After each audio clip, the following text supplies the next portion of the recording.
Beleza, pessoal? Nós de volta aí. É. Então, problema mais ou menos resolvido aqui de conexão. Vamos seguir nossa aula. Então, nessa parte 2, né, depois da gente já ter feito as considerações iniciais, já ter citado alguns exemplos, nós iremos agora fazer as definições de função afim, né? Então, vamos partir desta situação, um problema. A água potável utilizada em retirada de poços com auxílios de uma bomba d'água elétrica, né? Aí você pode estar vendo, ó, tá aqui a nossa bomba d'água. Com capacidade de bombear 15 litros por minuto. Então, essa bomba aqui, né, a gente está dizendo que ela vai fazer esse processo de tirar de dentro do poço e jogar para dentro do reservatório 15 litros por minuto.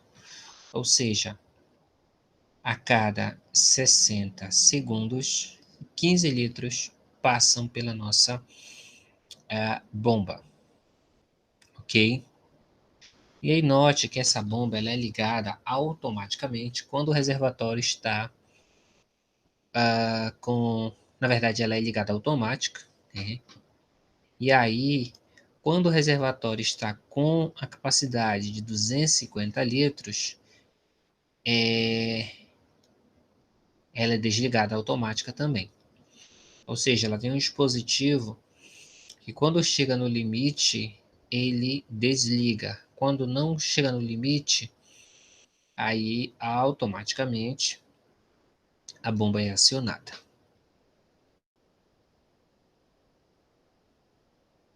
A quantidade que puxe o total de água que cabe nesse reservatório,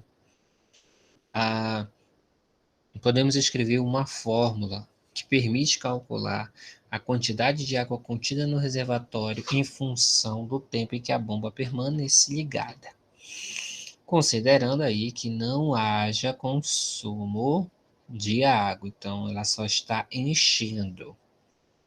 Para isso, representaremos por Y a quantidade de litros de água no reservatório, né? Se você observar, ele está especificado aqui na nossa expressão, enquanto a bomba quando a bomba permanece ligada, ok? E por x o tempo, aqui ó, o x aqui, tempo em que a bomba permanece ligada, ok? Esse tempo é em minutos. E aí lembra que lá ele falou que é 15 litros por minuto. Então esse 15 aqui, ó, é a quantidade de água que é bombeada por minuto. Como eu chamei o tempo de x, então 15 vezes x. E aí, ó, esse 250 aqui é a quantidade inicial de litros de água no reservatório. Ok? Então aqui, ó, se a gente for observar a figura anterior, na verdade, essa quantidade de água aqui, ela é os 250 litros. Eu havia dito que a capacidade do reservatório é 250 litros, tá? Estou corrigindo. Não. No reservatório, ele já está com 250 litros de água. E aí ela vai desligar quando ele encher. Beleza? Feito a devida correção. Vamos seguir aqui, ó.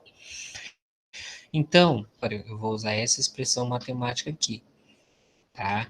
Que é 15 vezes x, aqui, ó, 15 vezes x mais 250. Essa é a expressão matemática que me permite descobrir a quantidade de litros de água que vai ter dentro dessa bomba. Beleza? Então, após 25 minutos de funcionamento desta bomba, basta que no lugar de X eu troque por 25 e efetue a operação. Aí, se você observar, a nossa expressão original é essa daqui, tá?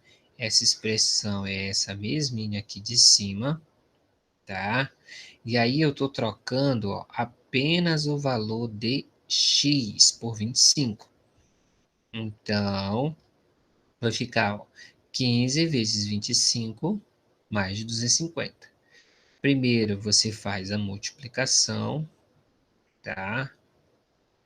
E repete a nossa adição. E aí, com o resultado da multiplicação, você soma 250, a gente encontra o y igual a 625.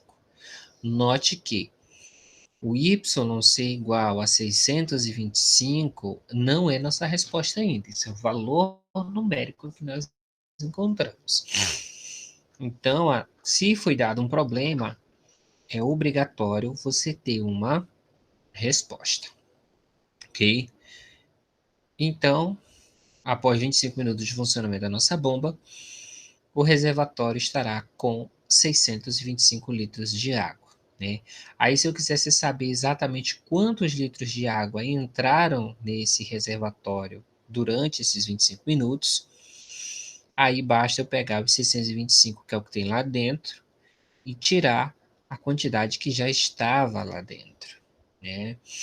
E aí, você fazendo as continhas, você tem que o valor é 375 litros, tal qual foi encontrado aqui no resultado da multiplicação. Então, aí nós temos 375 que está entrando e 250 o que já tinha lá dentro. Beleza? E como é que a gente representa isso num gráfico? Vamos imaginar o seguinte. A bomba não foi ligada. Qual a quantidade de água que tem no nosso reservatório? Veja, eu estou dizendo que x é igual a zero. Então, para você descobrir que está mais do que na cara, que é a quantidade inicial, a gente pode fazer a conta. Ó. 15 vezes zero, que ou seja, o tempo de funcionamento ela não foi ligada, mais 250. Quando você faz a continha aqui, você tem 250. Logo, no momento que, ó, veja que no meu plano cartesiano aqui, ou no sistema de coordenadas, ou eixo de coordenadas, eu tenho aqui, ó, o eixo das ordenadas, que é o eixo X, isso aqui já foi dito para vocês. E aqui o eixo das abscissas, ou eixo Y, tá? Aí note que o eixo X é o tempo de funcionamento, e o eixo Y, aqui, ó, eixo Y, é a quantidade de litros de água que entraram após a troca do tempo de funcionamento. Então, por exemplo, se a nossa bomba funcionar durante 5 minutos, né? Lembrando que esse x aqui, ó, ele está na unidade minutos e esse y ele está na unidade litros, beleza? Então, se for 5 minutos, você vai pegar esse x e vai trocar por 5. Note que esse aqui é como se fosse o x1, esse aqui fosse o meu x2, esse aqui fosse o x3, esse aqui fosse o x4, esse aqui fosse o x5, esse aqui o x6, ou seja, a posição de valores que eu estou tomando dentro das minhas possibilidades, tá? Eu estou variando de 5 em 5, mas eu poderia variar de 2 em 2, de 3 em 3, de 1 em 1, fica a seu critério, tá? Então, se eu usar um x1, note que os x em si, todos eles são diferentes entre si, então os resultados também são diferentes. No momento que você aumenta o tempo de funcionamento desta bomba, obviamente espera-se que a quantidade de água também aumenta, já que elas são diretamente proporcionais. Logo, se o y for 5, você vai ter 15 vezes 5 mais 250. Você faz aqui a multiplicação. 15 vezes 5 é 75, mais 250 são 325. Quando Aí, findou x2, você vai para o x3. Agora, o x vale 10. Então, y vai ser 15 vezes 10 mais 250. Fazendo as contas, que primeiro sempre a multiplicação, tá? Depois adição ou subtração. 15 vezes 10, 150, mais 250, nós temos 400. Acabou o x3 e vai para o x4. Note que x4 não tiver x, eu vou trocar por 15. Então, vai ficar 15 vezes 15 mais 250. Aí você operando 15 vezes 15 é o mesmo, tá? Ó, aí você pode usar até o seu intelecto superior, que 15 vezes 15 é o mesmo que 15 vezes 10 mais 15 vezes 5. Já que 5 mais 10 é 15, você pode usar essa estratégia aqui, ó.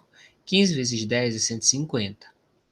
15 vezes 5 é 75. Então, você teria 150 mais 75, 225. Beleza? Ou você pode fazer direto, 15 vezes 15, 225, mais 250 são 475. Feito o x4, você vai para o x5. Então, meu y vai ser 15 vezes, aqui ó, é 20, mais 250. O raciocínio pode ser análogo. Vamos imaginar que você não soubesse quanto é 15 vezes 20.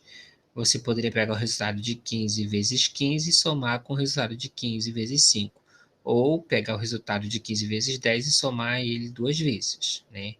Ou seja, 15 vezes 10 é 150, somaria 150 mais 150, 300. Ou mantém o zero fora da história, 2 vezes 5, 10 vai 1, 2 com que subiu 3, então teria 300 mais 250 são 550. Beleza? Findando o x5, você vai para o x6, né? Onde tiver x, você vai trocar por 25. Então, meu y vai ser 15 vezes 20, opa, 15 vezes 25, tá, gente? Perdão aqui que eu acabei me empolgando, tá? Na verdade, não é 20, é 15 vezes 25 mais 250, ok? Aí aqui você pode usar a mesma estratégia. 15 vezes 25 é o mesmo que 15 vezes 20 mais 15 vezes 5, né? Você pode fazer o mesmo de 15 vezes 15 mais 15 vezes 10, né? E fica a seu critério, tá? O que a gente sabe é que aqui vai dar 375, tá? Porque, ó, 15 vezes 20 é 300, mais 75, 375. Com 250 são 625. Então, aqui você tem sua tabela, ok? Na linha da horizontal, você vai colocar os valores de x, que representa o tempo de funcionamento da nossa bomba.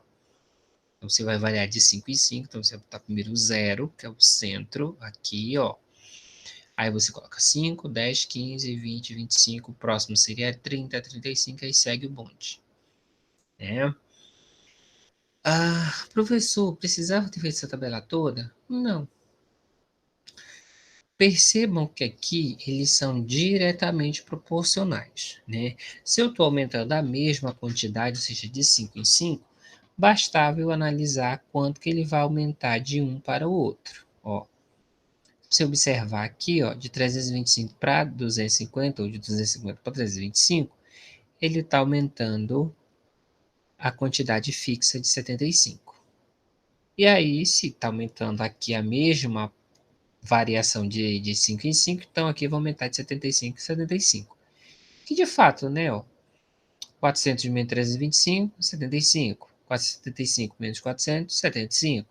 550 menos 475, 75. 625 menos 550, 75.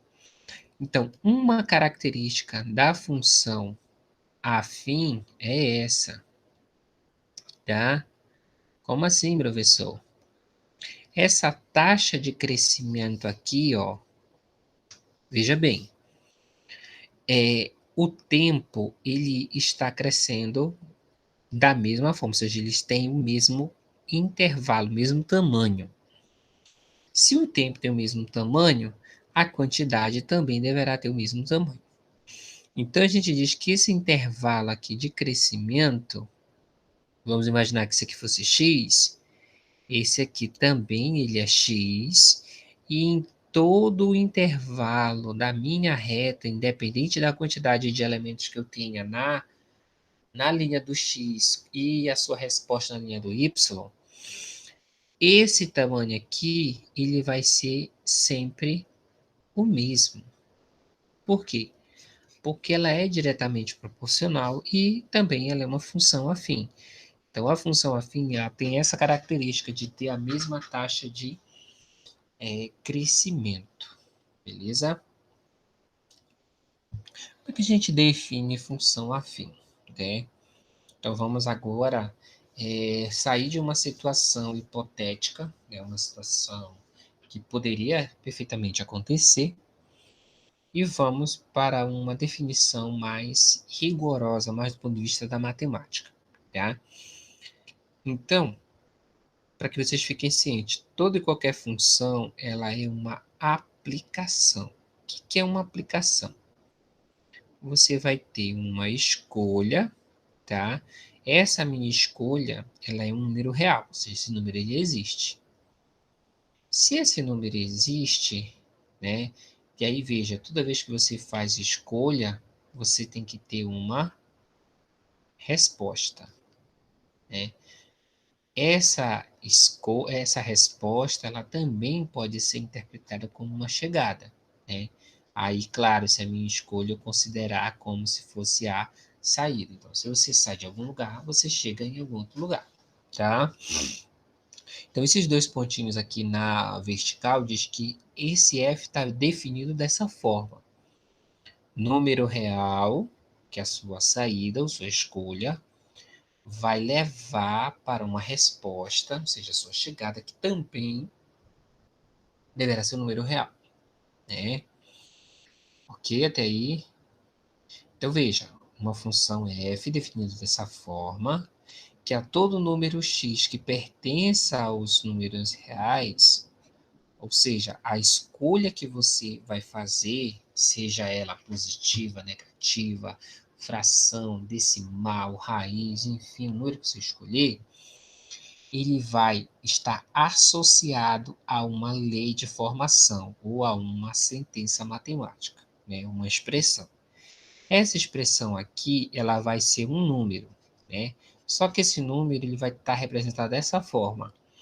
Por A vezes essa sua escolha, ou seja, você vai ter um valor A, que é o número real, você vai multiplicar por esse número, que é a escolha que você está fazendo, e vai somar com um B, que também será um número, beleza? Então, veja que A e B vão ser números, tá? Que podem ser positivo, pode ser negativo, pode ser decimal, pode ser uma raiz, pode ser fracionário, enfim, pode ser qualquer número real, tá? Ou seja, ele tem que existir.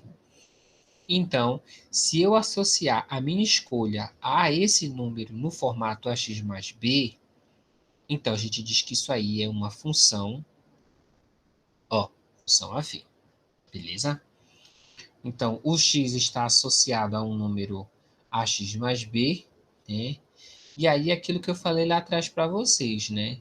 Eu posso representar essa minha relação por f de x igual a x mais b, ou, ao invés de usar o f de x, eu posso simplesmente usar o y, que vai ter a mesma representatividade, tá? Só a simbologia que é diferente, mas o que significa a mesma coisa, tá? Então, para quem tem dúvida, f de x pode ser dito que ele é equivalente, tá? Por mais que aqui pareça o sinal de igual, aqui f de x igual a y, na verdade aqui, esse igual aqui, ele está dizendo que é equivalente, tá? E eu já expliquei para vocês o que é igual, tá? Então, veja, se x é o número que eu estou escolhendo, então esse x aqui, a gente diz que ele é chamado de variável, tá? E nós já vimos lá atrás que essa variável, ela é a variável independente, ou seja, eu escolho a que eu quiser. Porém, esse número aqui, ax mais b, que estará associado a essa variável independente, aí ela já não pode ser o que ela quiser, porque ela vai depender desse número. E vai depender também do valor de A e do valor de B, já que A e B, elas são chamados de coeficientes da função. Esses coeficientes, eles vão ser o quê? Os valores numéricos, tá? Ou seja, vão ser números na realidade. Mais adiante, nós iremos ver, iremos entender, ou pelo menos espera que isso aconteça, esses coeficientes eles têm uma função, né? Que aí um será chamado de coeficiente angular, né? Que é o, no caso, A. Ele será chamado de angular. E o B, né? Esse B aqui, ele é chamado de coeficiente linear. Então, veja, o A, ele é chamado de angular, e o B é chamado de linear. Só que a gente não vai fazer essas discussões ainda, tá? Só a título de informação. Então, imagine, por exemplo, que você tem uma função f de x igual a x menos 5, tá? Aí, o que você tem que estar ligado é o seguinte.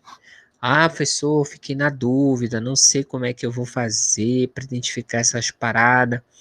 Você faz assim, ó. Em cima da função que for dada para você identificar os coeficientes, você escreve assim, ó, f de x igual a ax mais b, tá? Que é a nossa representação padrão aqui, ó. Vendo aqui, ó. Essa é a nossa representação padrão. Aí eu pergunto para você, quem é que está no lugar do A? Se você observar, ó, o x está lá no mesmo lugarzinho dele. Se aqui na frente do x não tem nada, isso quer dizer que esse meu A ele vale 1. Toda vez que não aparecer número aqui na frente do x, vale 1. Se tiver um valor de menos aqui na frente do x, aí você já diz que é menos 1, beleza? Aí observa, quem é que está no lugar do B? É o 5, ok? E quem está no lugar do sinal de mais? É o menos. Então, você pode afirmar que o B é menos 5, tá? E a mesma coisa se faz para os outros, ó. Veja que aqui eu estou definido por F, mas eu poderia escolher outra letra. G de X, H de X, I de X, M de X, X de X. Isso aí é irrelevante, tá? Então, vamos imaginar que eu tivesse esse caso aqui, G de X. Então, eu teria que a G de X, ela é o quê? AX mais B. Aí te liga aí, ó. Quem é que está no lugar do A? 2. Então, meu A é igual a 2. Beleza? Aí, olha aqui, ó. O B, 1,5. Então, o nosso B também ele será 1,5. Aí, note que aqui na frente do B tinha o sinal de mais. Se aqui no meu caso também tem o sinal de mais, então eu coloco só 1,5 direto. Se tivesse um sinal de menos, igualmente aqui no primeiro caso, eu vou chamar isso aqui de primeiro, isso aqui de segundo, esse aqui de terceiro e esse aqui de quarto. Se estivesse olhando para 1, aí o menos daqui acompanha. Se não tiver menos, não coloque nada. Joinha. Aqui você faz a mesma coisa, ó. Esse cara aqui, ó, tá na frente do x. Ele é o quê? Valor A. Olha ele aqui, menos 2/5. Ou 2/5 negativos. Depois aqui, quem é que tá paradão aqui, ó? Positivo não põe nada. Esse que é o valor do B. Então, B igual a 12. Aqui, ó, tome cuidado aqui. Porque vamos imaginar que você usou a mesma tática que a gente mandou, né? E instruiu aqui. Então, você teria AX mais B. Quem é que está no lugar do A? Não tem nada. Número 1. Como tem o sinal de menos, menos 1. Aí note que agora eu vou indicar o B, mas olha, você não tem mais nada, você só tem o X. Então, se não tem mais nada, é como se você tivesse um mais zero aqui, ó. Por isso que aqui o nosso B é 0.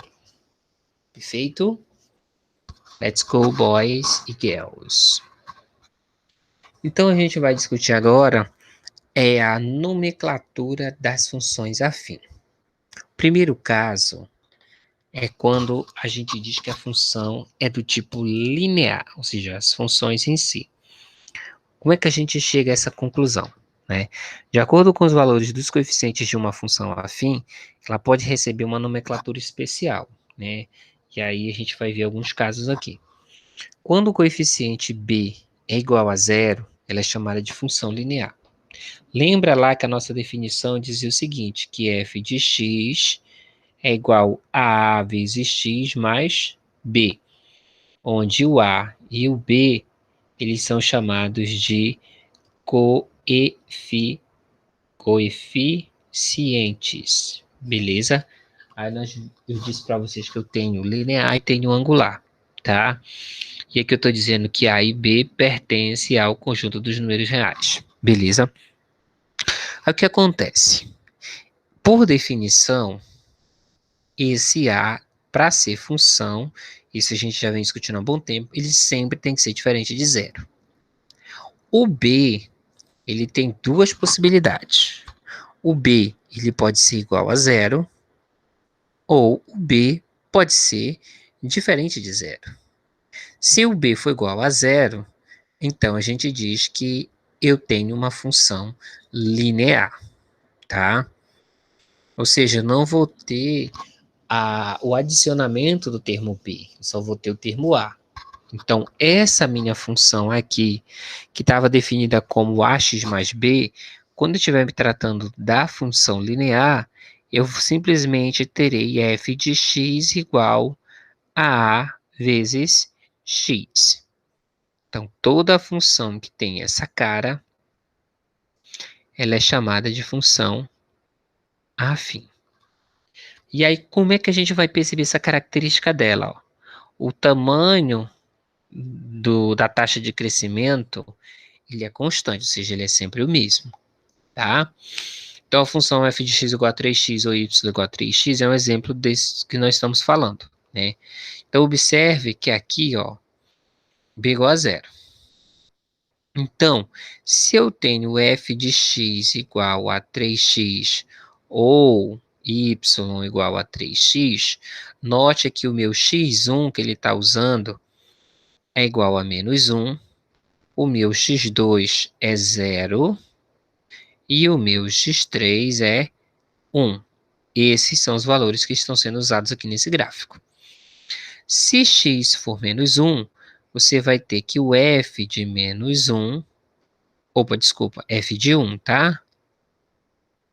Deixa eu tirar aqui, porque eu já estou fazendo bobagem. Tá? Tirar esse menos aqui. Então, f de 1. F de 1 é trocar o x por menos 1 mesmo, tá certo. Eu já tô ficando doido já. Acho que é a idade, ou então é o horário, né? Já tá dando aí o que? 2 da manhã? Então vamos lá. Se eu tô considerando x com menos 1, então onde tiver x eu troco por menos 1. Então 3 vezes menos 1, note que o menos 1 é dentro do parênteses, o seu resultado de menos 3. Quando o x for menos 1, o meu resultado vai ser menos 3, por isso que está aqui na parte de baixo.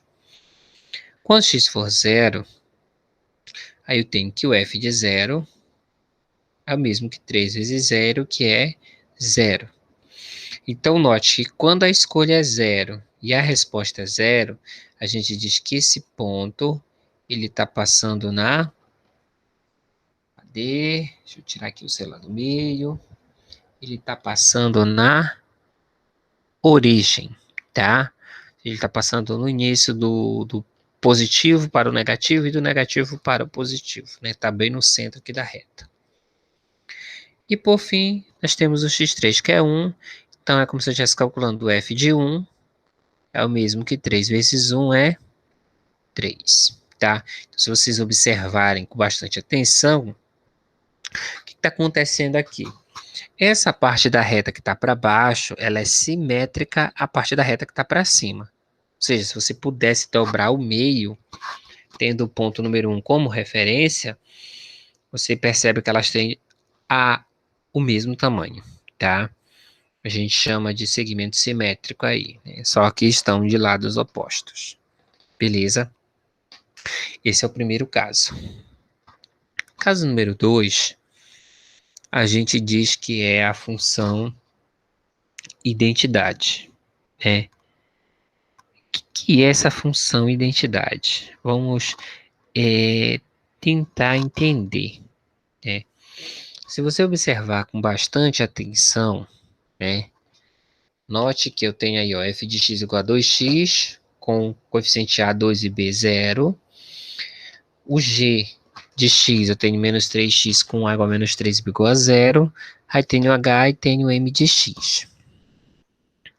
No caso em que o coeficiente b de uma função afim é igual a 0, e o coeficiente de a é 1, veja bem, coeficiente a igual a 1. Ela é uma função identidade, tá? Então, note, ó, essa daqui não é função identidade, tá? Opa, o que eu fiz aqui? Não é identidade. Por quê? Porque o coeficiente A não é 1, é 2. Beleza? G de x também não é função identidade. Por quê? O coeficiente A não é 1, é menos 3. H de x não é identidade. Por quê? Porque o coeficiente A não é igual a 1. Aí, note, a m de x é função identidade. Por quê? O coeficiente A é igual a 1. Então, note que a f de x, a g de x e a h de x, elas são funções afim. Beleza? Ó, exatamente igual ao anterior, só que note que a anterior ela tem uma classificação que é linear, tá? E só para corrigir, todas elas são funções afins, só que dentro das funções afins, veja, se o b é igual a 0 e o a é qualquer número diferente de 0, ela é chamada de linear. Se esse a for igual a 1, ou seja, aqui ó, você tem um f de x igual a vezes x, né? Isso aqui garante que ela é uma função linear, tá? Isso aqui considerando o a diferente de 0. Agora, se o a for exatamente igual a 1, aí o que acontece? Essa função ela é chamada de função identidade. Professor, como é que a gente identifica uma função identidade se eu tiver o gráfico ou a tabela? É muito simples. Você vai observar que o valor da escolha e o valor da resposta, ou seja, o valor da chegada, é o mesmo, tá? Então, se você escolher aí um x igual a menos 2, o y vai ser menos 2, tá? Então, todos os valores, ó, a mesma escolha é a mesma chegada, a mesma resposta. Se isso acontecer, você está dentro do segundo caso, que a gente chama de função identidade. E aí o caso número 3 é o mais fácil de todos. Quando você tem uma função afim que é chamada de função constante. Como é que eu sei que uma função ela é constante? É muito simples. Veja, f de x é igual a ax mais b. Isso aqui é uma função normal. Quando você tem o b igual a 0, a gente diz que essa função é linear. Beleza? Ok? B igual a 0. Aí, se eu tiver o A igual a 1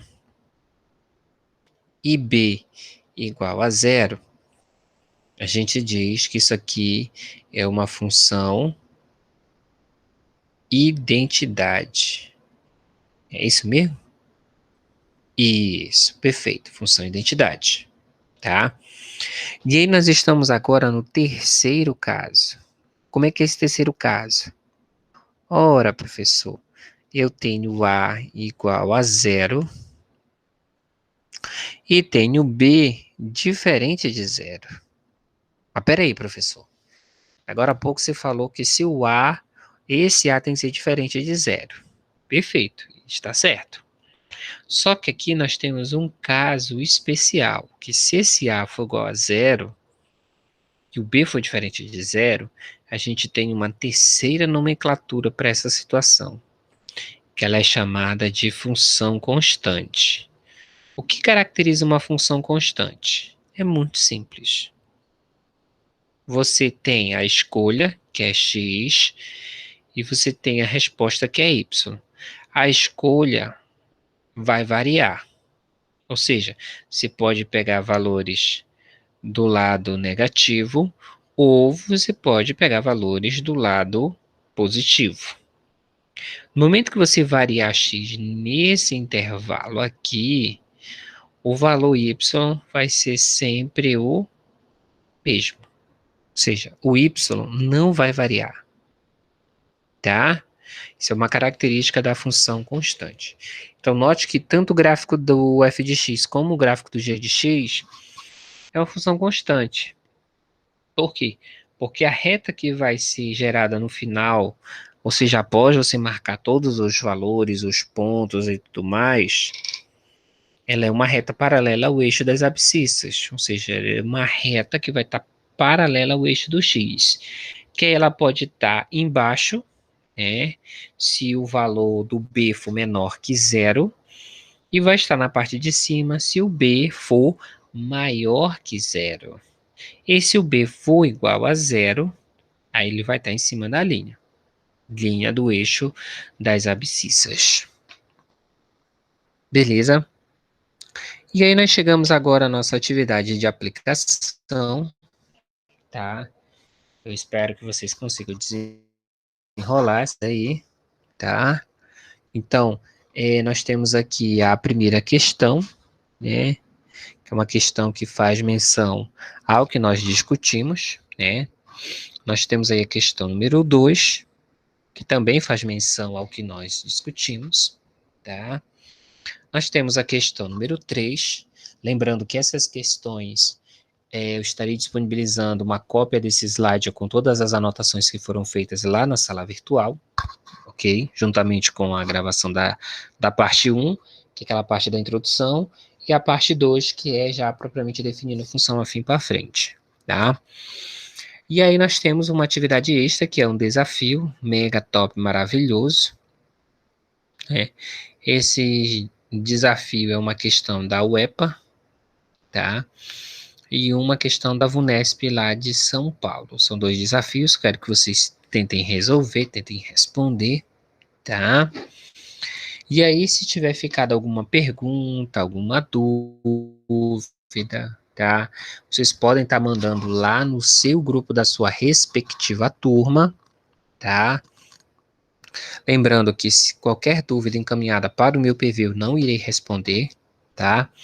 Eu só respondo se você perguntar no grupo geral, que tem todos os alunos, porque a sua dúvida pode ser a dúvida do colega. E a dúvida do colega, talvez ele não saiba perguntar como você, tá bom?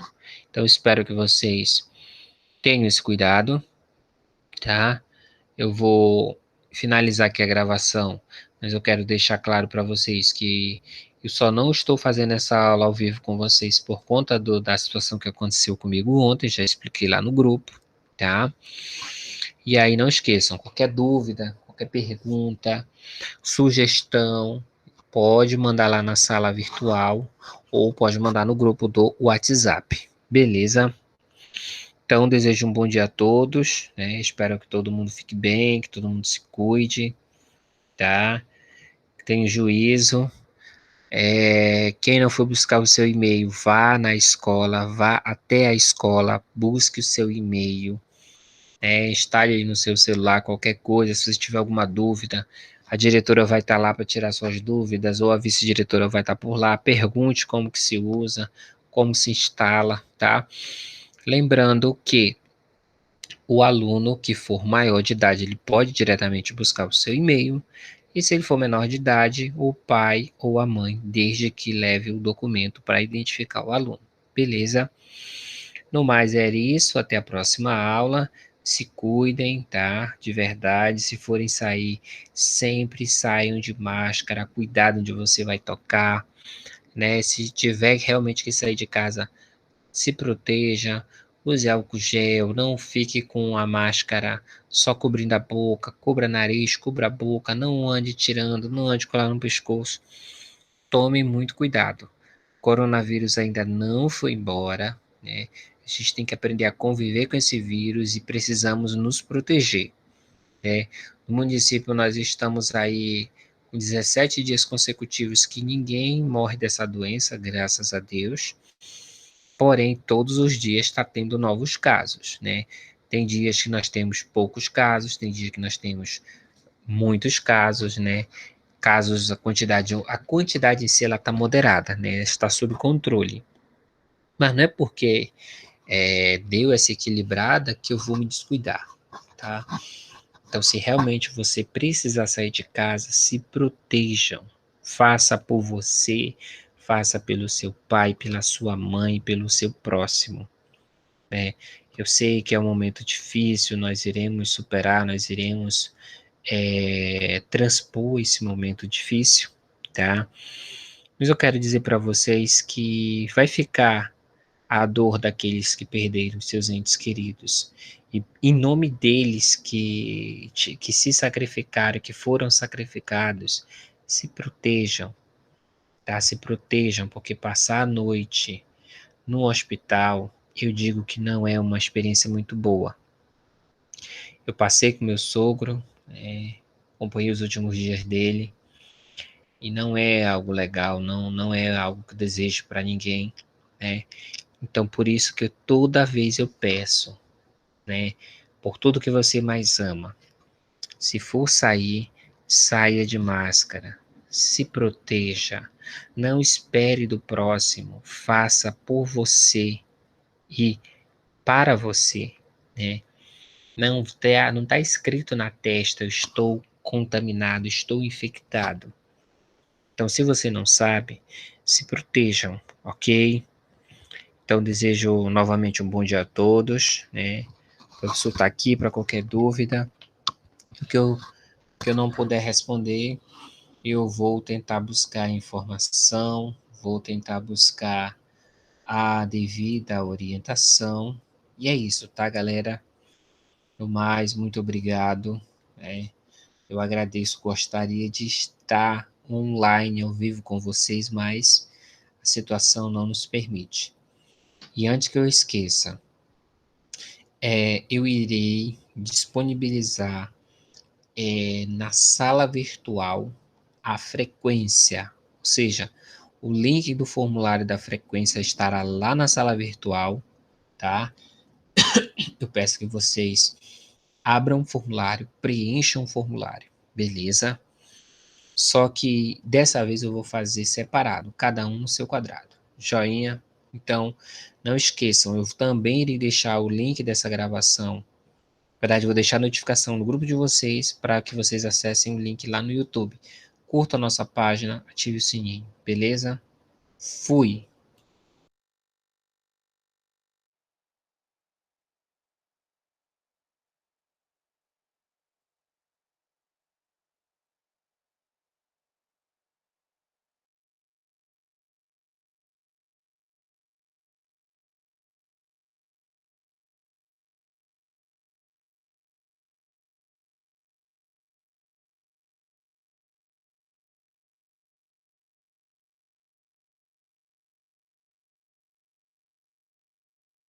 Só saí da sala, esqueci de encerrar a gravação. Agora sim, agora de vez, tá? Deixa eu ver se eu consigo ativar aqui minha câmera, né? Vamos ver. Porque o negócio tá... Opa, consegui. Não consegui. Consegui. Tá difícil essa câmera, galera. Então é isso. Foi.